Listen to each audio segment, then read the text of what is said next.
Damkar Satpol PP Satlimas bersama TNI ikut donor darah.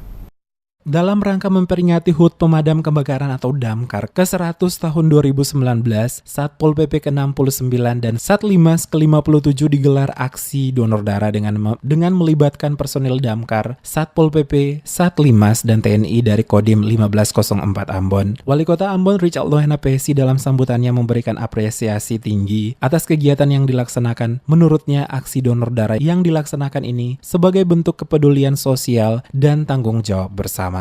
Ucapan terima kasih disampaikan ke personel TNI yang telah turut berpartisipasi dalam kegiatan donor darah yang dilaksanakan kali ini. Dukungan kemitraan antara pemerintah Kota Ambon dengan TNI menjadi contoh baik bagi masyarakat untuk diteladani tentang kebersamaan dan berbagai hal termasuk bakti sosial yakni donor darah yang dilaksanakan bersama. Diharapkan kegiatan ini dapat memberikan manfaat untuk membantu warga kota, terutama yang membutuhkan bantuan darah.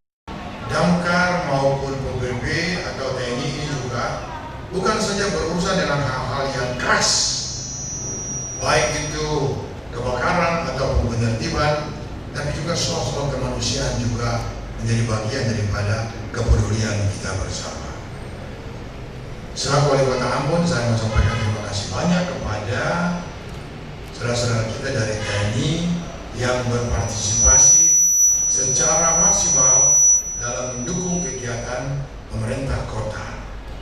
Saya berharap sungguh hubungan kemitraan antara TNI dan rakyat melalui pemerintah kota bisa terus menjadi contoh bagi masyarakat kota ini.